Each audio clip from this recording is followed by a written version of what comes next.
Okay, what's up, guys? Welcome to the video. Got a little story for you guys, but before I tell you what the story's about, if you haven't already, go ahead and hit the subscribe button. Helps me out, helps the algorithm out, and also if you guys like videos like this video, we're talking about my car and other car stuff, then go ahead and hit the like button and the subscribe button. But anyways, story time. So last week we had a cold snap that came through, and temperatures got extremely cold. Some areas got negative 62 degrees below zero. Where I live, we got 49 below, which isn't the coldest it's been here. It's gotten a hell of a lot colder here, but it's the coldest it's been in a very long time though. And well, this car right here doesn't really like the cold weather that well. Even when she's plugged in, she doesn't like the cold weather. So we're gonna tell you guys how this cold snap affected my car and things you can do if you find yourself in that temperature to keep your car protected. But we're gonna go to a warmer place. All right, guys, we're here in the Focus. So the cold temps, my car is plugged in so I can heat the battery blanket and the engine block heater and the oil pan heater so my car will start. Well, that was the plan. That's what it's supposed to do. Did it help any? No, it really didn't do much. My car, she didn't start at all. Like, no cranking, nothing. And so, had my dad help me jumpstart it, with his truck. And it did one day. It started just fine. And then, like, the next day I went to go start it so I can go to work. Nothing. It didn't crank, nothing. So we waited a little bit. And then a couple days later, we tried it again. But this time, we left it hooked up to the jumper cables to my dad's truck a little bit longer, and still nothing. So my dad's like, all right, we're gonna have to thaw out your car. So we pulled the battery out of my car, brought it into the house, let it thaw out. Like, I believe it was like 32 hours. We let it thaw out completely, and we put it back in my car, got the battery hooked up, and she started up just fine. And yeah, it was honestly a little annoying because I had to get rides from other people, from my other coworkers for work. It was just a little bit annoying relying on other people. But needless to say, we got her started again, and she hasn't really had that issue since. I think the coldest it's got since the negative 40 days. I think it was like negative 20. She starts just fine in negative 20. It's funny because I plug her in, she doesn't start, but when I don't plug her in, she starts just fine. So yeah, it's weird how my car does that. But on the bright side, I mean, my heater, she still works just fine. I mean, no issues there. But so what to do if you find yourself in that situation? Well, there's a couple things you can do. One, you can, not plug your car in and let it freeze. Or you can, plug your car in, get an engine block heater installed in your car, a battery blanket, and an oil pan heater.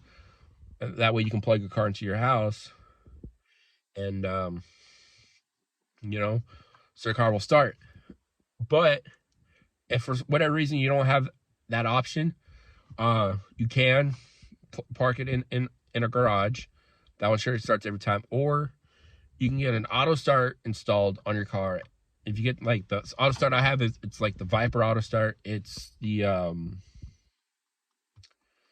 higher end level of Viper auto starts, and you can actually have this feature on it called Smart Start, and you basically set it up, have it programmed, and what it'll do is it'll sense the temperature inside your car, and once the temperature gets below a certain temperature, it'll start it. And it does it every hour. It will check it every hour and start it. So your car will actually start when you need it to. So it's pretty nice. I've used it a couple times. I've used it at my buddy's house because, he had nowhere to plug in and no garage. So yeah, I did that when I was at his house last week, and it works phenomenal. I mean, it kills my gas mileage, and my freaking fuel gauge goes like that from full you know.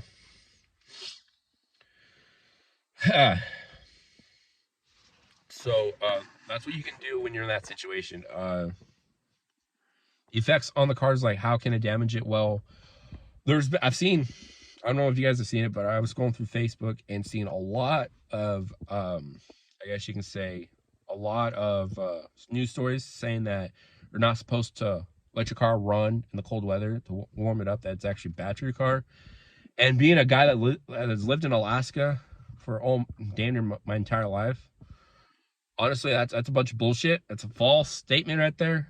It's actually better to let your car run for multiple reasons. One, you know, it gets your inside nice and toasty, so you're not freezing your ass off while you're driving. Two, it lets your engine warm up to proper operating temperatures, and it lets the fuel and the oil in your car, you know, thaw out, so they're more fluid, and your oil pump and your fuel pump aren't working as hard. And also let your brakes thaw out as well, so your brakes aren't so brittle, and just everything, all the components in your car thaw out. So it's actually necessary, especially on older vehicles like my car. My car's almost 13 years old now, and yeah, 100,000 miles later, yeah, things are going to break a little bit easier than if you have like a brand new truck or a brand new car. So definitely have to let shit warm up. At least depending on the temperatures. If it's -20, anywhere between, I would say 10 to 15 minutes, 10 to 20 minutes actually. Anything colder than -20 or -30, at least 30 minutes. So that way you can your car gets nice and up to proper operating temps. Also, you don't want to have your radio all the way up too. Even if like you gotta kind of almost mute it, because if you leave it like at the normal volume that you have your radio at, and you go in to start your car and it's cold out, it's gonna blast. I don't know why or how it does that, but it almost as if it cranks it up all the fucking way and then some. So that's why usually when I come home, I will either mute my stereo or I'll turn the volume all the way down, so I don't have that issue. So, all right, guys, sorry about that. My phone said storage full, so I had to go delete a lot of stuff. But anyways, we're gonna wrap it up there. If you guys want more videos like this, let me know in the comments below, and I'll get them done. But anyways, guys, I'm going to go and get this video edited, and I got 2 more videos I'm going to be filming for y'all, so stay tuned for that. Hope you guys have a good day, and I'll catch you guys later. Peace.